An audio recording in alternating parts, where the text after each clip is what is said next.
కబుర్లు చెప్పడం, లేదంటే వాళ్ళు వచ్చి పని చేయించుకోవడం, ఈ టైపు వాతావరణంలో అలవాటై ఉన్నారు.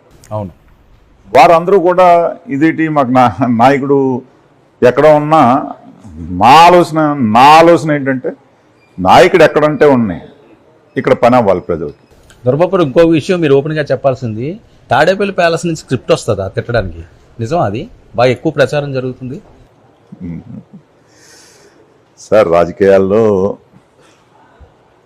నేను ఒక వరవడికి చెందినటువంటి రాజకీయ నాయకుడు. ఇప్పటి వరకు కూడా నేను ఎలక్షన్లో పోటీ చేసినా కూడా ప్రత్యర్థిని తిట్టో, లేదంటే ఒక అతని మీద ఎంత బురద జల్లో లబ్ధి పొందాలనే ఆలోచనతో ఎప్పుడు. మీ గురించి నేను అంటలేదు, నిజంగా వస్తుందా ఇది? నిజమా అది? చాలా మందిలో ఉన్న ప్రశ్న, మీరే చెప్పాలి దానికి సమాధానం. నాకైతే రాలేదు అంటారు కదా, అంటారు కానీ నాకైతే ఎప్పుడు రాలేదు. నేను ఎప్పుడు అలాంటి రాజకీయ నాయకుని కాదు, ఎప్పుడు అలాంటి ఎవరిని విమర్శించి కాదు. నేను ప్రజల్లోకి వెళ్ళి నన్ను చూసి ఓటేయండి, నేను కష్టపడతాను, మీ ఇంట్లో మనిషిలా ఉంటాను, మీకు అన్నలా ఉంటాను, తమ్ముళ్ళలా ఉంటాను, ఈ టైప్లో చెప్పే మనం ఓట్లు అడిగారా? మీరు పార్టీ మారుతున్నానని జగన్మోహన్ రెడ్డి గారు నోటీస్ తీసుకెళ్లారా? ఆల్ ఆఫ్ సడన్ చేంజ్ అయిపోయారా? ఆల్ ఆఫ్ సడన్ ఆయన ఫోన్ వచ్చిందండి, అంటే జిల్లా ప్రెసిడెంట్ అది చేయమని అడిగారు, కానీ ఇంకా నేను చేయడం ఇష్టం లేక. ఎందుకు అంత డిసిషన్ తీసుకోవాల్సి వచ్చింది? ఎందుకంటే మీ అమ్మాయి గారి పెళ్లి విషయంలో కూడా జగన్మోహన్ రెడ్డి గారి పాత్ర ఉంది, ఆయనే ఇదేదో మ్యాచ్కి ఆయన సపోర్ట్ కూడా చేశారు అని చెప్పి వస్తుంది టాక్. నిజం అది? పల్లంరాజు గారు. పల్లంరాజు గారు మీనా? ఓకే. మీతో బాగానే ఉండేవారండి జగన్మోహన్ రెడ్డి గారు? పెద్ద పట్టించుకోరా? నాతో అంటే అసలు ఎమ్మెల్యేలకు ఎవరికి కూడా అసలు ఎంట్రీ ఉండదట, ఎవరితో ఆయన మాట్లాడరట. నిజమా ఇది? నేను కలవాలనుకున్నప్పుడు కలిసేవాడిని సార్, అదేమీ లేదు. ఒకటి సార్, ఇద్దరు ప్రభుత్వాలు చూశాను నేను, ఇద్దరి దగ్గర చూశాను.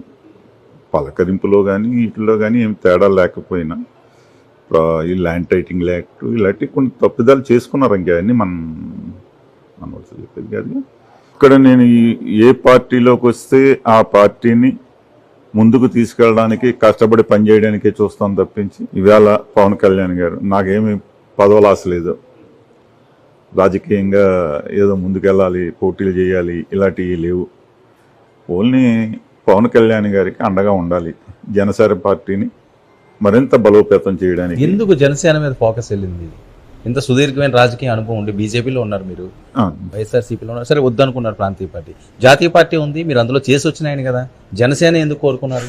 అంటే ఇక్కడుండే నా కార్యకర్తలందరూ కూడా జనసేనకే ప్రపోజ్ చేస్తున్నారు సార్.